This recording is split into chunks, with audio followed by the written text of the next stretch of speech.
आइए जानते हैं आज के प्रमुख अंतर्राष्ट्रीय खबरों को। पहले एक नजर हेडलाइंस पर। राष्ट्रपति मुर्मू ने संगम में लगाई आस्था की डुबकी। अक्षय वट और श्री बड़े हनुमान जी का किया दर्शन।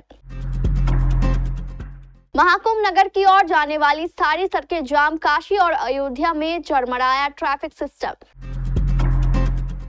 शिबू सोरेन की तबीयत खराब। रांची से एयर एम्बुलेंस से ले जाया जा रहा दिल्ली। दिल्ली में केजरीवाल की हार के बीच ममता बनर्जी ने बंगाल चुनाव को लेकर कर डाली बड़ी भविष्यवाणी। अमेरिका और चीन से इन मामले में भारत निकल गया बहुत आगे। हज में बच्चों को ले जाने पर सऊदी अरब ने लगाया बैन। 14 देशों के लिए बदले गए वीजा नियम।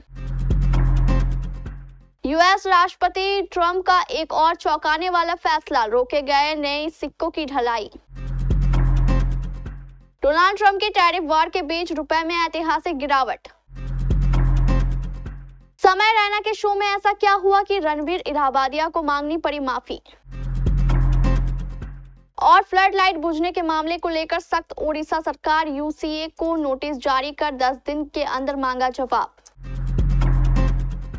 श्रद्धा और आस्था के इस महापर्व महाकुंभ में सोमवार को राष्ट्रपति द्रौपदी मुर्मू का आगमन हुआ। देश की पहली आदिवासी राष्ट्रपति द्रौपदी मुर्मू ने पूरे परिवार के साथ मां गंगा, यमुना और अदृश्य सरस्वती के संगम में आस्था एवं पुण्य की डुबकी लगाई। साथ ही पूरी दुनिया को एकता, सामाजिक समरसता का संदेश दिया। इस दौरान राज्यपाल आनंदीबेन पटेल, मुख्यमंत्री योगी आदित्यनाथ तथा औद्योगिक प्रोत्साहन मंत्री नंद गोपाल गुप्ता नंदी भी मौजूद रहे। राष्ट्रपति सुबह करीब 9:15 बजे बमरौली एयरपोर्ट पर पहुंची।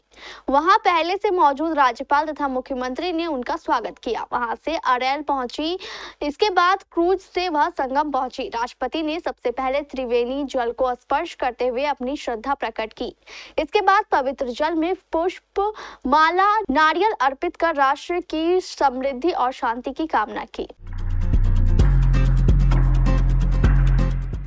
उत्तर प्रदेश के प्रयागराज में महाकुंभ में बड़ी संख्या में लोगों के पहुंचने और भारी भीड़ से निपटने के लिए रेलवे और स्थानीय प्रशासन ने श्रद्धालुओं के वास्ते कई नई व्यवस्थाएं की है। कई क्षेत्रों में व्यापक जाम और अन्य परेशानियों के बावजूद महाकुंभ नगर तथा वाराणसी में लोगों के पहुंचने का सिलसिला बदस्तूर जारी है।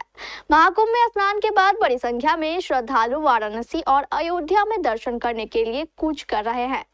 इससे इन दोनों नगरों की भी यातायात व्यवस्था चरमरा गई है। प्रयागराज के सहायक पुलिस आयुक्त शैलेंद्र सिंह ने बताया कि महाकुंभ मेले से निकलने वाली ज्यादातर भीड़ काशी और अयोध्या वाले मार्ग की ओर जा रही है। सरकार के मुताबिक महाकुंभ में प्रतिदिन औसतन 1.44 करोड़ लोग स्नान कर रहे हैं। एक आधिकारिक बयान के मुताबिक प्रयागराज स्टेशन के बाहर मौजूद भारी भीड़ की वजह से स्टेशन से बाहर निकलने वाले श्रद्धालुओं को हो रही सुविधाओं के चलते उत्तर रेलवे लखनऊ मंडल का प्रयागराज संगम स्टेशन 9 फरवरी को अपराह 1:03 से 14 फरवरी की रात्रि 12 बजे तक यात्री आवागमन के लिए अस्थायी तौर पर बंद किया गया है। झारखंड मुक्ति मोर्चा यानी जेएमएम के सुप्रीमो और पूर्व मुख्यमंत्री शिबू सोरेन की तबीयत अचानक खराब हो गई।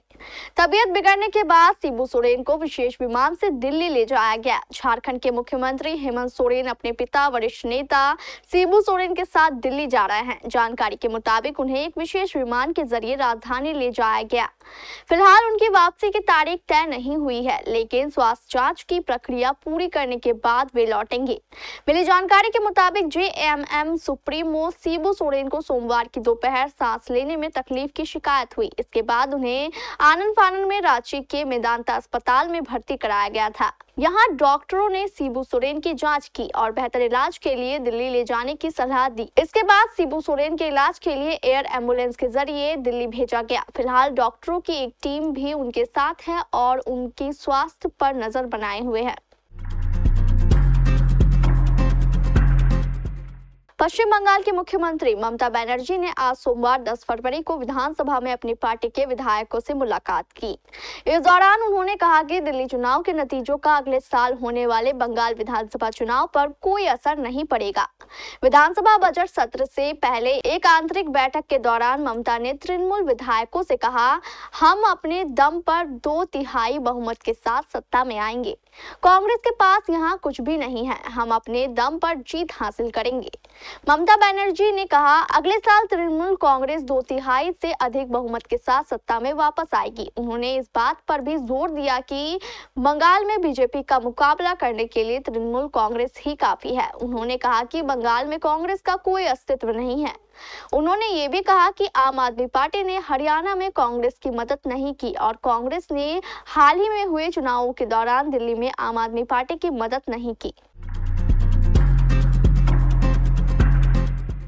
इंटरनेशनल मॉनिटरिंग फंड यानी IMF ने अपना लेटेस्ट डेटा जारी किया है, जिसे देखकर आपका सीना चौड़ा हो जाएगा। दरअसल IMF ने दुनिया की टॉप 10 अर्थव्यवस्थाओं को लेकर साल 2025 की रिपोर्ट जारी की।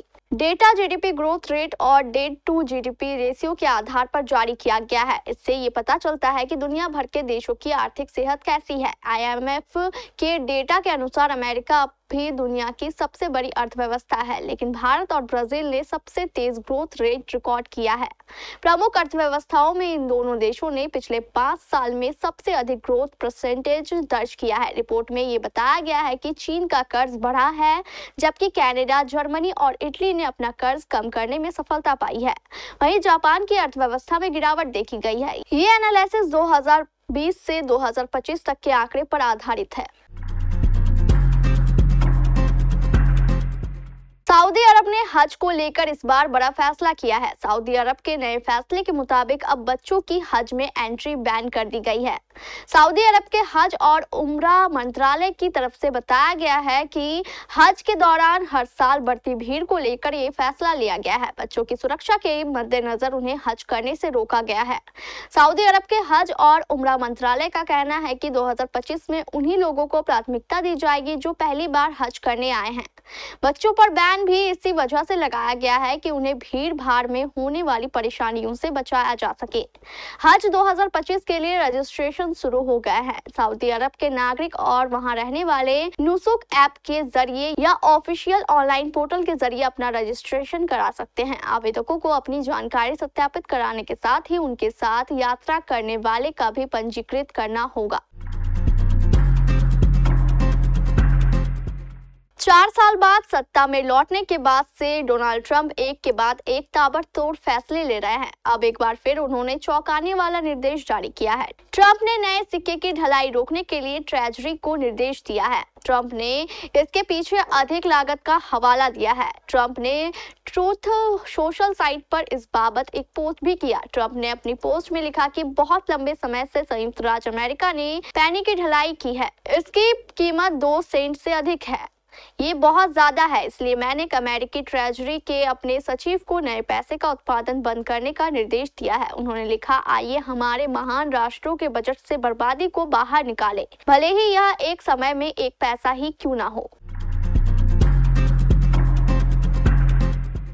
डोनाल्ड ट्रंप की टैरिफ वॉर दुनिया भर के देशों और उनकी करेंसी को प्रभावित कर रही है। सोमवार को भारतीय रुपया 44 पैसे गिरकर 87.9400 प्रति डॉलर के ऐतिहासिक निचले स्तर पर पहुंच गया है। बताया जा रहा है कि ये गिरावट अमेरिका के राष्ट्रपति डोनाल्ड ट्रंप के स्टील और एल्यूमीनियम इंपोर्ट पर 25% टैरिफ लगाने के ऐलान की वजह से हुआ है।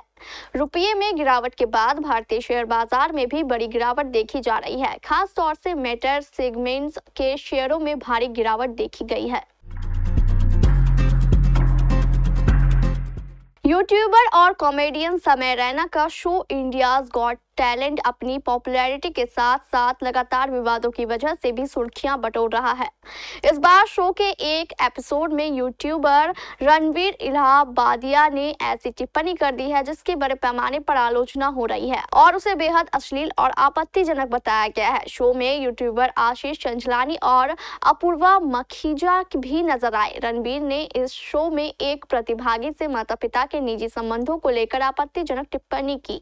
इस मामले में मुंबई पुलिस ने शिकायत भी दर्ज कर ली है। इस मामले में जांच के लिए मुंबई पुलिस की एक टीम खार स्टूडियो पहुंची है। यहीं इस शो की शूटिंग भी हुई थी। भारत और इंग्लैंड के बीच कटक के बाराबती स्टेडियम में खेले गए दूसरे वनडे मैच के दौरान बार बार फ्लड लाइट बुझने के मामले को लेकर उड़ीसा सरकार ने सख्त रवैया अपनाया है। राज्य सरकार ने उड़ीसा क्रिकेट संघ यानी ओसीए को कारण बताओ नोटिस जारी किया है और उसे 10 दिन के अंदर जवाब देने के लिए कहा गया है।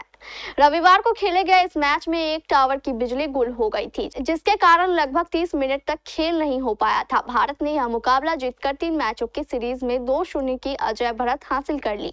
कटक के बाराबती स्टेडियम में खेले गए इस मुकाबले में टॉस जीतकर पहले बल्लेबाजी करने उतरी इंग्लैंड ने वैन डकेट और जो रूट की अर्धशतकीय पारियों की बदौलत 49.5 ओवर में 10 विकेट पर 304 रन बनाए। जवाब में भारत ने रोहित शर्मा की शतकीय पारी की बदौलत 44.3 ओवर में 6 विकेट गंवाकर 308 रन बनाए और मुकाबला अपने नाम कर लिया। दोनों टीमों के बीच तीसरा मुकाबला अहमदाबाद में 12 फरवरी को खेला जाएगा। इस मैच में भारतीय टीम के जीत के साथ इंग्लैंड का सुपड़ा साफ करने के उद्देश्य से उतरेगी।